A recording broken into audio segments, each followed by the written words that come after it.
Benvinguts a Punt i Seguit, el programa on acaba la teva jornada laboral. I avui, nois i noies, avui ens vestim de dimonis per conversar amb un autèntic Red Devil, a l'home que té més experiència que Rio Ferdinand, a l'home que ha ballat més cops amb la victòria que Ryan Giggs. Avui, nois, ens toca treure paper i boli i apuntar i aprendre de l'alumne avantatjat de Sir Alex Ferguson. Avui, en els últims compassos de 2025, desfem això com un plató de ràdio i donem la benvinguda al Teatre dels Somnis. Què has? Benvingut. Moltes gràcies, nois. Que guai, que bé esteu aquí. Estem bé? No he entès res del que has dit. Però res, Tu has entès tot, oi? Bastant, sí. Home, espero que en una presentació personalitzada, no? Estava molt nerviós, a la selectivitat no estava així de nerviós. Porta preparada de fa un mes i mig, Sí, o sigui, dono fe. Estava buscant zero pressió. Jo no la sabia, em va dir, tinc una presentació pel Hasi, però no te la vull dir perquè és molt èpica. Ha sigut molt èpic, perquè però no entès res. Li pots explicar, Has, si vols? Explico això, no? Soc aficionat de Manchester United, tot i que soc de Londres. Manchester United és un equip històric de futbol anglesa, tradició, ser valents, lluitar fins a l'últim moment. Igual que jo, lluitant avui per estar aquí, perquè aquest matí ho veia molt malament i la remuntada d'avui és jo mateix, ara mateix, estar aquí. Vull dir, és veritat, remuntada històrica, totalment. Molt bé, i com és que ets del Manchester United sent de Londres? Jo crec que el motiu bàsic és quan estàs a qualsevol casa a Londres i no tens el costum o cultura d'anar als partits, als estadis, tu veus futbol per la tele.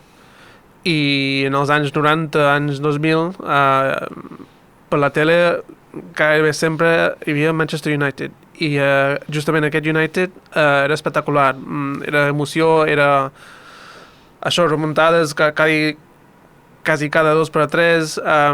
Crec que la primera temporada que vaig enganxar a veure futbol va ser el triplet de United. Llavors, com un xaval de 9, 10, 11 anys, t'emociones mirant això i segueixes mirant això. El jove bonito, Sí. Bueno, entenc que aquí seria l'equivalent al que es va aficionar amb el Barça de Guardiola. Sí, segurament, sí. Tu vas creixent veient això i tenen hores i t'aprofunditzes, tu mires els jugadors, la història de l'entrenador, que tampoc és que tingui poca història, és una llegenda del país, o sigui, tu vas investigant tot això i vas enamorant cada cop més. De fet, Alex Ferguson és Sir. És Sir, sí. I que bé s'ho mereix. Vull dir, les coses que ha fet per la futbol anglesa ha canviat no només la seva ciutat, però podem dir tot el seu país i, si no, mitja Europa.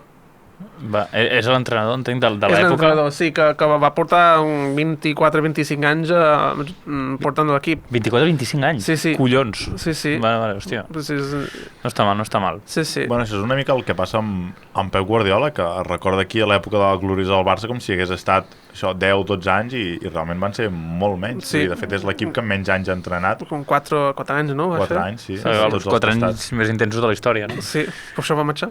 Exacte. No, ha marxat per la porta gran, està claríssim. Sí, sempre s'ha de marxar per la porta gran. I ara t'està fent la competència. El Guardiola, la competència a mi. Des del City, sí. Entrena al City, no? Sí, des del City, sí. Millor que no parlem d'això. És mal perquè m'he tirat un acudit de futbol i dic, la cago, saps? Però una cosa, ara mateix al United li fa competència a l'Stoke City, Vull dir, no cal que sigui el City. Torno a no entendre res. El Levante ara li planta cara al United. Vale, abans de posar-nos a parlar íntegrament de futbol, començarem el programa, perquè tenim seccions, no sé si ho recordes. La pregunta inicial. Avui la tiro jo, perquè després no callareu. Has, imagina't que fa 15 anys que no ens veiem. No pots parlar absolutament res de feina. Què m'expliques? Quines són les novetats? Com anem? 15 anys. Sí. Bueno, Arriba no la puc parlar de Champions feina. United. Doncs, pots augmentar a conveniència, no disminuir. com començo? Aquesta història porto 11-12 anys explicant a la gent quan em presento i cada cop que em presento no tinc clar com presentar-me. Soc de Londres, 2013 vaig marxar amb una maleta i una motxilla perquè estava una mica cansat de viure en autopilot per Londres, o sigui, t'aixeques una hora i mitja amb el tren cap al centre, treballar 8 hores davant de l'ordinador, una hora i mitja cap a casa i copy-paste tot el dia així. Uns amics que sí que tenien un espírit més d'aventures em van enganyar, o no sé la paraula, però em van animar, millor dit, de fer el salt. Faig el salt amb una mare molt tradicional de l'Índia, molt enfadada, perquè el seu fill gran marxa d'una feina estable a la ciutat per anar a una furgoneta amb 4 tios i equip de música per un país que no sap ni parlar l'idioma, a França. Començo allà, totalment fora de la meva zona de confort. Pensa que sóc un noi que estava tancat a la meva habitació jugant FIFA i Pro Evo fins que no podia obrir els ulls. Vaig a França amb aquests amics, estem vivint locures, estem dormint a la furgó aparcat al costat de la platja, els dies que pluja estem rentant els dents al pàrquing del supermercat i per estirar les cames entrem al supermercat per fer alguna cosa. Quan no plou, evidentment, és una altra història. Sortim de la furgoneta per viure amb un ex-surfero professional que es va jubilar per una lesió i a la seva empresa de patrocini li deixen una casa gegant pel mig d'un bosc de França. Anem allà un dissabte matí a les 11 per parlar amb aquest tio a veure si podem dormir en una de les seves 7 habitacions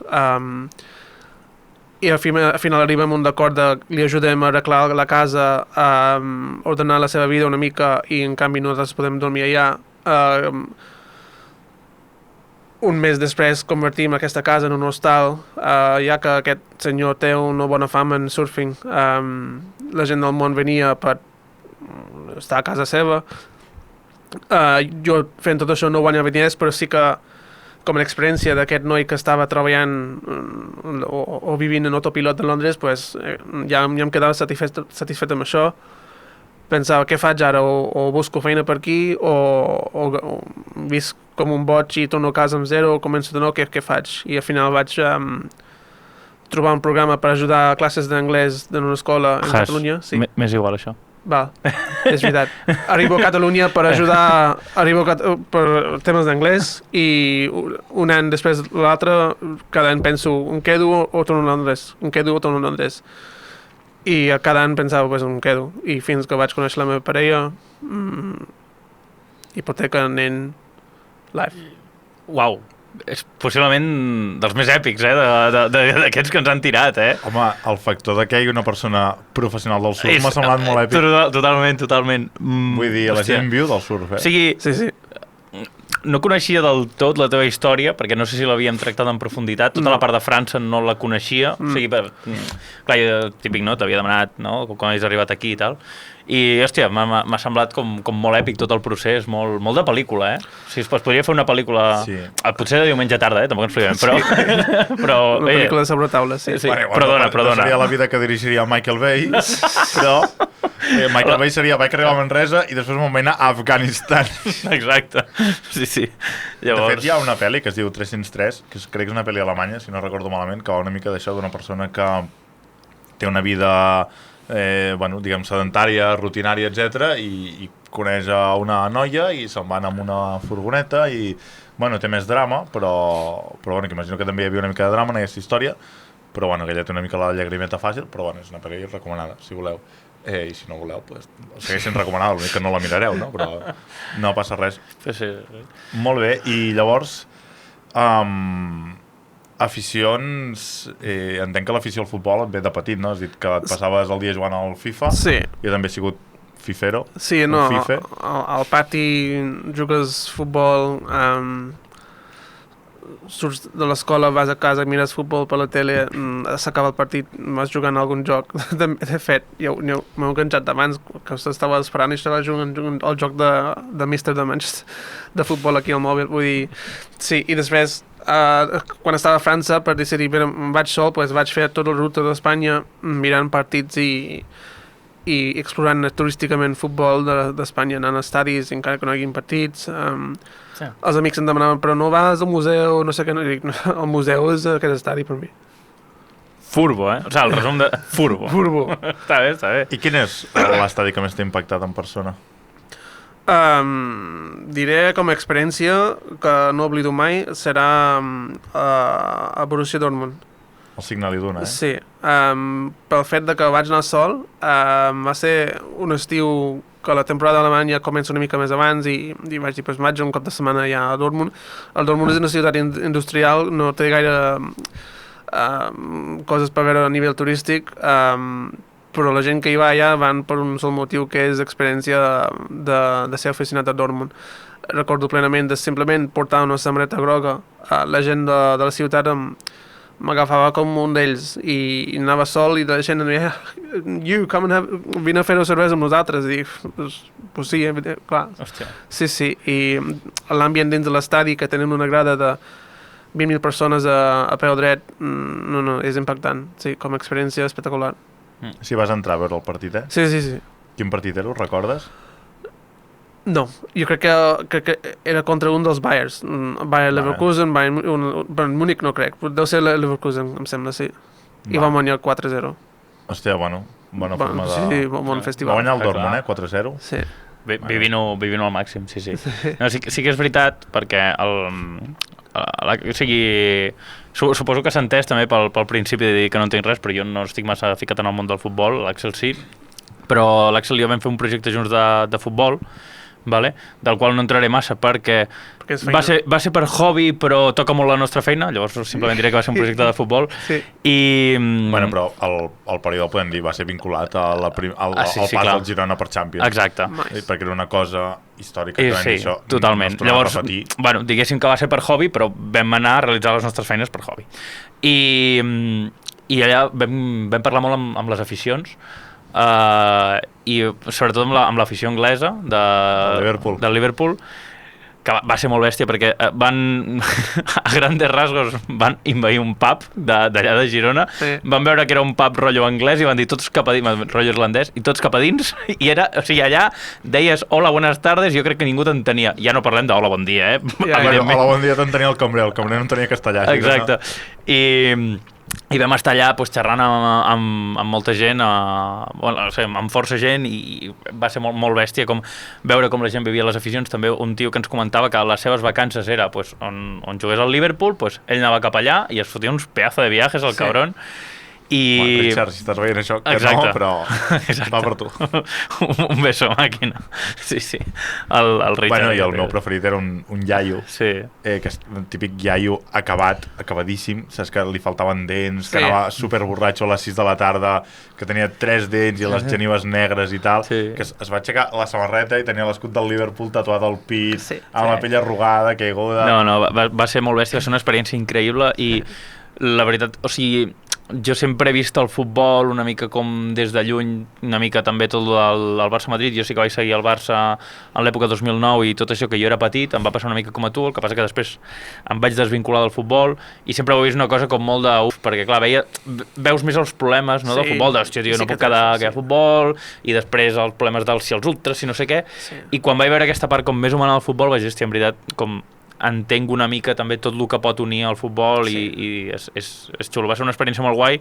Per l'Àxel va ser una experiència molt guai per conèixer com altra gent d'altres equips i entendre una mica també tot, però per mi va ser hasta com una experiència una mica reveladora de dir, hòstia, vale, això va d'això. És que això va d'això. O sigui, durant la història de futbol això va de clubs que representen les seves comunitats i la gent, quan van als partits, tenen 11 tios al camp que els representen.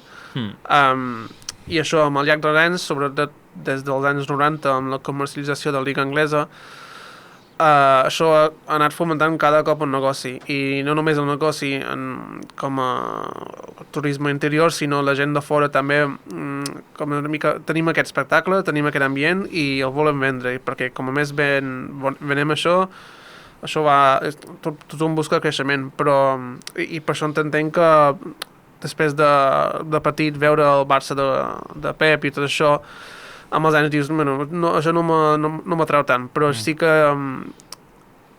el que és molt xulo és veure que haguis pogut tenir aquesta experiència, és molt xulo perquè és justament és el que ven la Lliga Anglesa, el que ven la Lliga Anglesa és tenim aquesta ciutat, tenim Londres amb 5 equips, tenim Manchester amb 2 i a dia d'avui, 2025, venen aquesta experiència.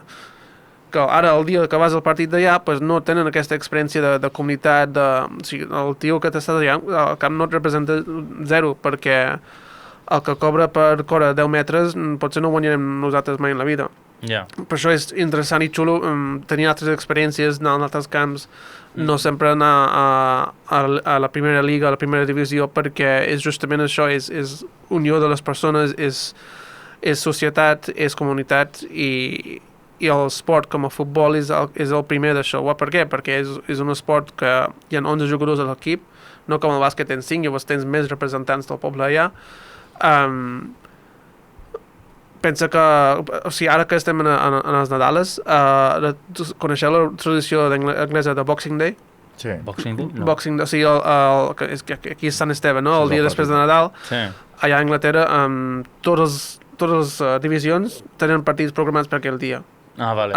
Com els Christmas Match de la NBA. Bueno, perquè en la història, per què? Perquè la gent vivia en cases bàsiques i estaven de vacances. Llavors, què passa? La gent que normalment estan treballant tot el dia, tota la setmana, quan estan de vacances durant el Nadal no volen estar a casa, tenen ganes de sortir a fora. Llavors, què feien les lligues de llavors? Organitzaven equips o partits amb rivals locals justament per això, perquè la gent del poble sortir fent poble, fent comunitat, es coneixen entre ells i fan un partit entre ells i això és tots van cap al pub. I això amb els anys ha anat perdent, perquè clar, això és la base, la gent té ganes d'aquesta experiència i què passa? Pues la gent cada cop més tenen ganes de comprar el dret de viure aquesta experiència, tot i que és zero autèntic. Vale, clar. Que al final on s'acaba fotent pasta, on en un principi va sortir de forma genuïna, tot s'arruïna, és bastant increïble el tema, Però sí, és guai, i l'Àxel m'havia comentat, precisament, de la Lliga Anglesa, no? Com que hi havia molt aquesta mística de dir, és que podria ser el teu veí, no? És guai. I em va explicar el Nacho, un col·lega, no? Ens va explicar que allà a Argentina, ell és argentí, també hi ha molt aquesta cultura de dir, és que anem al camp del barri, no cal anar als més grans, no? Aquí potser no hi ha, potser perquè ens pillem molt a prop de Barcelona, però no, crec que no hi ha tant aquesta experiència, no? Bueno, no sé, almenys jo no l'he viscut tant, sempre parlant d'una persona que està desvinculada del futbol, Llavors... Penso que passa aquí és, principalment per mi són dos factors que, primer, Espanya és un país a nivell de terra gegant, o sigui, desplaçar-se, si ets culer, si ets de Barça i has d'anar a veure el Vigo contra Barça un diumenge a la tarda, tens complicat a nivell logístic. Sí, clar. No? Al final són gent treballadora i si Anglaterra té aquesta cultura d'anar als partits de fora és perquè és un país relativament petit. Un de Londres pot anar al Manchester un migdia i tornar. Vale, però quan hi ha d'estona de Londres? Pot ser 4 hores amb tren o algo 6 hores amb cotxe, però es pot plantejar.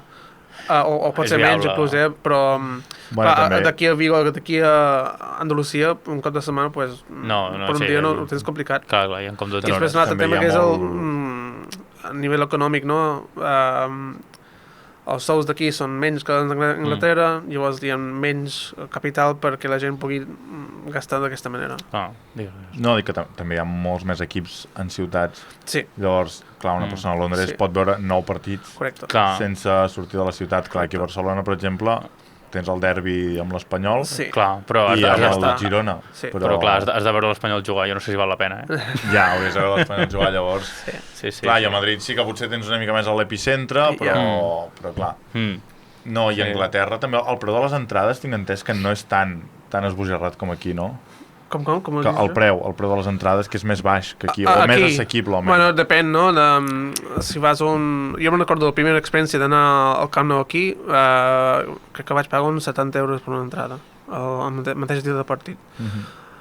A Anglaterra, primer, no podràs comprar l'entrada el mateix dia i després els preus, segons contra qui juguen, interplantegis, no. Jo sí que crec que tu, Axel, un dia hauràs d'anar, per exemple, justament al United, perquè és un camp històric. Si tu ets un home de cultura i t'agrada aquestes coses, jo crec que tens molt a veure i molt a aprendre de United en positiu. I per al dia que vagis cap allà et porto una cosa. Ojo! Sí o no? Mira, posa-t'ho ara, va. Vinga, va, espera-ho. Posa per sobre. Toca, hòstia, representa... quines sèries de programes, no? Entre una cover en directe de Pink Floyd, una transformació en un Red Devil... Portis els colors correctes. Els colors correctes. Representa't bé pel carrer. Porta el Trust TV. I segurament, igual que m'ha passat a mi al Dortmund, vaig de groc i em conviden cerveses, pues, a veure si tens sort amb això també. Home, i més amb Kerai, vull dir. Clar. Això és, jo diria, que és un delanter dels 70, un killer de l'àrea. Clar. Bueno, pels que no estigueu mirant el vídeo, em sap greu. Clar. De fet, cosa que ens fa recordar de que tant a Spotify com a YouTube ens podeu veure, perquè a Spotify també es pot veure, vale? Però podeu entrar a YouTube, punt i seguit, crec que els dos és punt i seguit. Els dos és punt i seguit. Punt i seguit, i si no, tenim els enllaços a Instagram, que és @punt i seguit ràdio. Des d'allà ens podeu seguir, podeu veure els reels i tot. Queda bé, valoreu positivament. Queda bé. S'ha de fer el gestet aquest, a mi diria que m'agrada més i tot que el Trastevere, Sí, bueno, és... Queda xula, Sí, Vodafone també molt britànic, tot, per acabar... Ara tinc... El Wayne Rooney de la ràdio. Sí, ara sí. Vale. S'apropa el minut de l'absurd, que hem tingut una pauseta natural. Exacte, sí, jo crec que ja podem tirar per ahí. Saps com funciona això del minut de l'absurd? No, sorpreneu-me. Fantàstic. Clar, després del minut de l'absurd hem de fer introducció de com està el Has amb tot aquest programa, però vale. Vale, sí. Bé, doncs el minut de l'absurd, Jordi, et recomano que vagis pensant... Sí, estic pensant perquè no tinc ni idea. Bé, doncs el minut de l'absurd et plantejarem dos temes, dos tòpics, vale?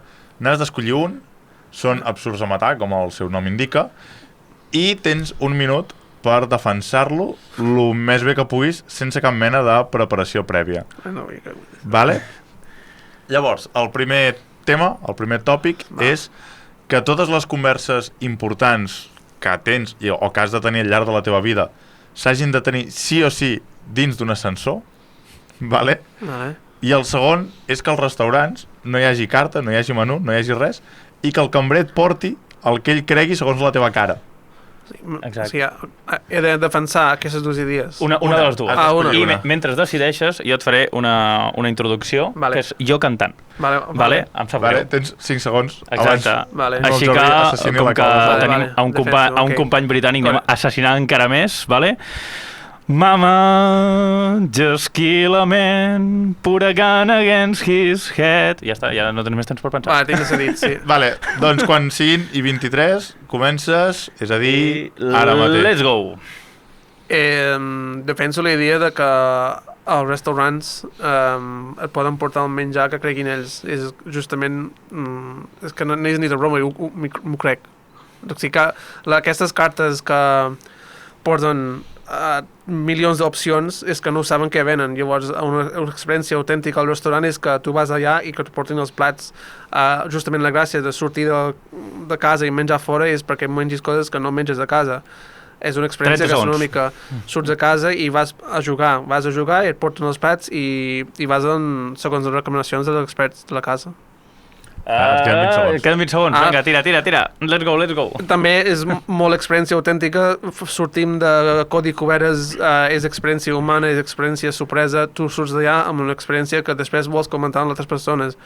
Al final és experiències amb persones i connexió humana. I temps! Vale, m'agrada perquè ha sigut absurd, però ho ha portat a un territori que seria perfectament defensable. Sí, clar, la movida és... m'has convençut. Prou cartes, ja està, m'he cansat. Obliu les cartes als restaurants. Clar. A part, una cosa... Quin timo és que la carta sigui un putíssim QR? Prou ja, tio, porta'm una carta. Encara que estigui plastificada i que tu l'agafis i està resbaladit, encara això. Encara que quan la deixis anar se t'haguin anat les empremtes dactilars. Exacte. Sisplau. Porta-me-la. No vull un QR. No, perquè quan vas a un restaurant tu vols socialitzar amb les persones amb qui estàs a la taula i just que et portin una carta amb codi QR estan incentivant de treure el mòbil i després potser tu no, però si estàs amb 3 persones, un dels 3 miren una altra cosa també al mòbil i ja estàs trencant la... Clar. Jo puc ser aquesta persona, a mi em passa, I també penso que les cartes amb més de 10, 15, 20 opcions és perquè no ho saben què és el seu. Decideix i m'ajuda a decidir a mi. Les opcions cares deuen ser les últimes i és a la que no arribes ja. No, a partir de la 17 tot val 30 euros i a ells els hi costa molt i diuen, no, en plan, que aquest es demani aquí els macarrons amb tomàquet i les patates fregides. Clar, però però depèn de com no... O sigui, és això, no estic del tot d'acord, perquè, o sigui, sí que trobo que té lògica que vulguin fer una cosa senzilla, però depèn de com és, com tria els teus plats estrella, fota'm 4 plats baratos i ja t'estic dient 4 i 4 i són un muntó de plats, en veritat, La cosa és tant que si una carta té 30 plats o 20 plats, n'hi haurà molts que t'agradaran i marxaràs allà amb la sensació de que no has menjat el que vols. Clar, sempre t'has equivocat, no? Sempre t'has equivocat, has destinat massa temps en pensar què menjar i no destinar el mateix temps en parlar de la persona davant teu. I un altre tema afegit és cartes amb fotos, no, 0. No necessitem fotos. Ja. No necessitem fotos no sé que siguin fotos de kebab hiperfalses, grogues, vull dir, si és foto cutre, sí, si és foto que pretén vendre, no. No, però hòstia, sí que és cert que, o sigui, trobo que és això, com tu tens els teus plats estrella i dius, let's go amb això, o sigui, és una mica dins del que cap el concepte dels menús degustació ara, que són els que tenen tots estrelles Michelin, tu no tries. O sigui, t'han portat els que ells creuen que és el millor que tenen. Correcte. Allà sí que hi ha un munt de plats perquè tot és en minúscul, però... En miniatura. Exacte, però agafa el mateix concepte per un restaurant normal, tio. O sigui, ves i dius, tria entre 4 primers i 4 segons. I ja està, viure la vida, tio. I suplement per l'entregot, suposo, perquè sempre toca, no? Exacte, de 7 euros i mig, que jo l'he vist de 7 euros i mig. És la cosa més romàntica avui en dia que pots experimentar, no? Que el mateix matí imprimeixen la carta en Comic Sans a la impressora allà a casa i tens allà taques i torta i dius, vull això i això, i això ho feu a casa, doncs també això, ja està. Exacte, i és això, i no tothom ha de ser en plan, no, és que tenim aquí una esferificació de no sé què. Bueno, doncs hi haurà algun lloc que en tindran i estarà de puta mare, però dius, no, és que a mi saps que em queden molt bé les croquetes. Doncs croquetes, tio, està de puta mare. Bueno, doncs, nois, ens aprovem els últims compassos de l'existència de Punt i Seguit al 2025. No entreu en pànic, vull dir, seguireu tenint la torre al 2026, però volíem que l'últim programa de l'any el convidat fos el Has, per una raó que no hem explicat, que no coneixeu, i és que estem empadronant. No. I és que aquest programa, des del seu inici, va estar concebut per nosaltres 3, pel Pare, el Fill i l'Esperit Sant. Efectivament. I, de fet, les primeres reunions que vam fer aquí a la ràdio per plantejar la idea del programa estava al Has, i la idea era que ell fos un tertulià doncs direct, bueno, vull dir, habitual, que estigués aquí com estic jo, com està el Jordi, a cada programa, i llavors el convidat. El que passa és que llavors vam descobrir que era del Manchester United i el vam fer fora. No, el Has ha iniciat ara una carrera professional de la qual no podem parlar i una carrera personal és que té un fill. Exacte, i resulta que té un fill petit, perquè clar, si té 15 anys, que fa tot ja el que vulgui, però no, resulta que encara necessita que l'alimentin, perquè si no ell mateix no ho farà, i bueno, demà farà 2 anys. Demà farà 2 anys? Que ràpid passa el temps. Joan, si estàs veient això, amb els anys que sigui, per molts anys. Que maco. De fet, és veritat, demà perquè sortirà el programa el dia del seu aniversari. És veritat. Però no expliquis els secrets del programa. Felicitats. Sí. Ja des que el programa es grava un dia abans. Clar, si algú venia a Ràdio Sant Fruitós a insultar-nos, ho podeu fer en directe. Ho podeu fer els dimecres perquè els dijous no hi som.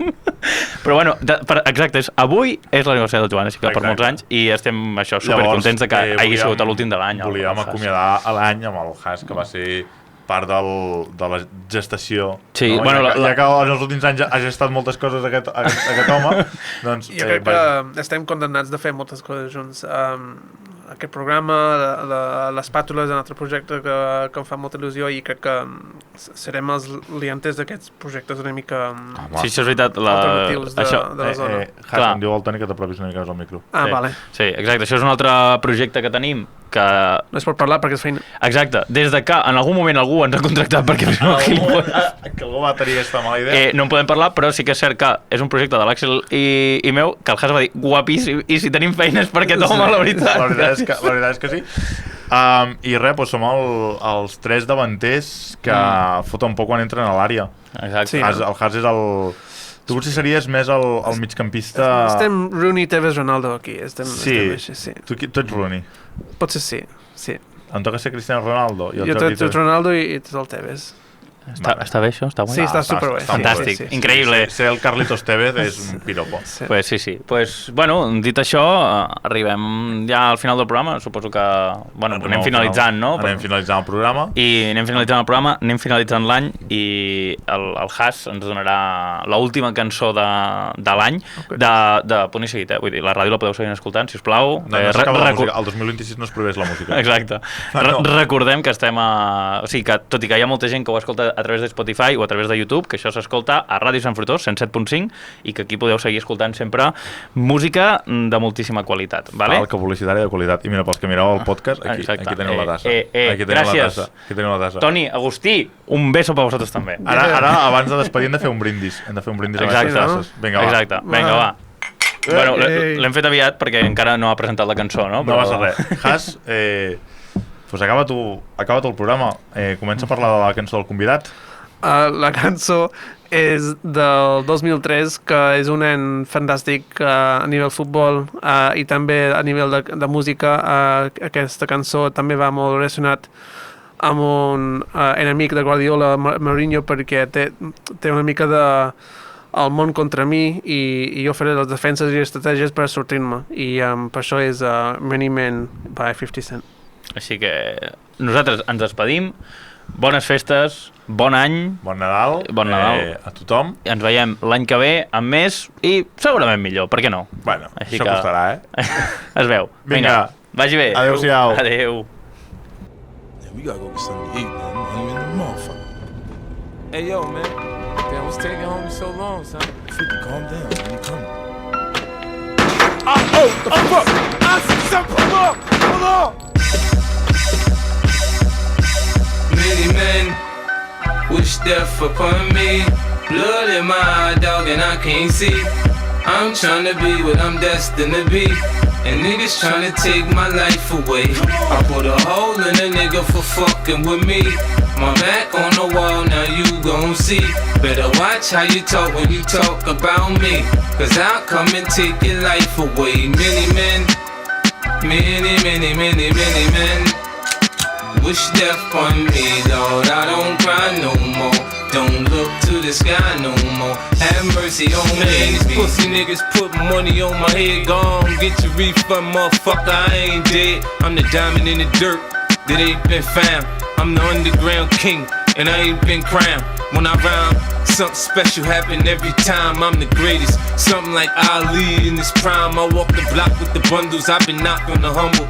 Swing the ox when I rumble, show your ass with my gun do. Gotta tip a nigga, go ahead, lose your head. Turn your back on me, get clapped and lose your legs. I walk around, gun on my waist, chip on my shoulder, till I bust a clip in your face. Post to this beef ain't over. Many men, many men wish death upon me, Lord. I don't cry no more. Don't look to the sky no more. Have mercy on me, have mercy on my soul. Somewhere my heart turned cold. Have mercy on many men, many men wish death. Sunny days wouldn't be special if it wasn't for rain. Joy wouldn't feel so good if it wasn't for pain. Death gotta be easy, cause life is hard. It'll leave you physically, mentally, and emotionally scarred. This is for my niggas on the block, twisting trees and cigars. For the niggas on lock, doing life behind bars. I don't see only God can judge me, cause I see things clear. Quick, these crackers will give my black ass 100 years. I'm like Paulie and Goodfellas, you can call me the Don. Like Malcolm by any means, with my gun in my palm. Slim switch sides on me, let niggas ride on me. I thought we was cool, why you want me to die, homie? Many men Wish death upon me, Lord, I don't cry no more. Don't look to the sky no more. Have mercy on me, have mercy on my soul.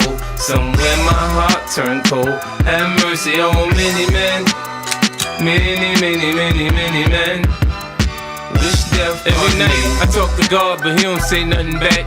I know he protected me, but I still stay with my gat and my nightmares. Niggas keep pulling checks on me. Cypher said some bitch done put a hex on me. The feds didn't know much when Pac got shot. I got a kite from the pins that told me Tuck got knocked. I ain't gon' spell it out for you motherfuckers all the time. Are you a literate nigga?